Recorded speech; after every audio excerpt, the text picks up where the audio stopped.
ప్రస్తుతం చూస్తున్నట్లయితే జగన్మోహన్ రెడ్డి ఉన్నప్పుడు సంక్షేమ పథకాలు ఎలా పెట్టాడంటే జగనన్న పేర్లతోనే జగనన్న అమ్మఒడి, జగనన్న సంక్షేమ పథకాలను పెట్టుకునేవాడు.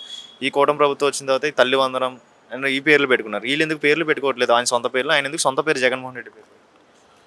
సార్ ఏం లేదు, పరిపాలనతో గురించి మనం ఆలోచిస్తే నక్కకు నాగలోకానికి ఎంత తేడా ఉందో జగన్మోహన్ రెడ్డి గారి ప్రభుత్వానికి చంద్రబాబు నాయుడు గారి ప్రభుత్వానికి అంత తేడా ఉంటుంది. పరిపాలన పరంగా చంద్రబాబు నాయుడుతో ఎందుకు పోల్చలేము. జగన్లో వైసీపీ నాయకులకు అందరికీ మోసగించడం, దోసుకోవడంలో వాళ్ళు ప్రపంచ యూనివర్సిటీల్లో డాక్టర్ ఆఫ్ ఫిలాసఫీ వాళ్ళు చేశారు.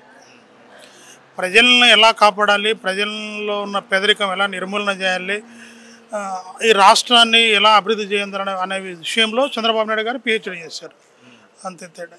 సో ఈ కూటమి ప్రభుత్వం ద్వారా మీకు నమ్మకం ఉందా? అంటే అభివృద్ధి జరిగింది, అమరావతి సంగతి ఎలా ఉండబోతుంది?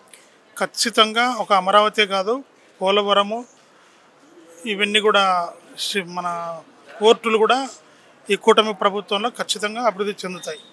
మరి ఇప్పుడు పవన్ కళ్యాణ్ అసెంబ్లీ గేట్ కూడా దాటనునని అన్నారు కదా, రోజా అన్నింది, కొడాలని అన్నారు, వీళ్ళందరూ అన్నారు కదా అసెంబ్లీ గేట్ కూడా దాటను.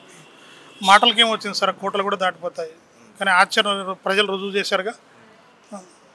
అలా మాట్లాడిన వాళ్ళు ఈరోజు లేరు కదా, వాళ్ళు దాక్కున్నారు కదా. ఖచ్చితంగా మంచి జరుగుతుంది సార్. నాకు ఒక్కడికే కాదు, రాష్ట్ర ప్రజలందరికీ కూడా మంచి జరుగుతుంది కూటమి ప్రభుత్వం ద్వారా. ముఖ్యంగా చంద్రబాబు నాయుడు గారి పరిపాలన వల్ల మంచి జరుగుతుంది. పవన్ కళ్యాణ్ అన్నారు కదా అసెంబ్లీ ఎవరు కరప్షన్ చేసినా వదిలేదే లేదు అని అన్నారు కదా, కరప్షన్ పరంగా నిజమైన చర్యలు ఉంటాయంటారా? అది ఎవరు చేసినా, ఏ ఎమ్మెల్యే చేసినా? ఖచ్చితంగా ఉంటాయి సార్. ఎందుకంటే ఎప్పుడు కూడా టీడీపీ ప్రభుత్వం కరప్షన్ను ఉపేక్షించలేదు. కరప్షన్ జరగకుండా శతవిధాలుగా గతంలో కూడా అడ్డుకున్నారు బాబు గారు, ఇప్పుడు కూడా అడ్డుకుంటారు.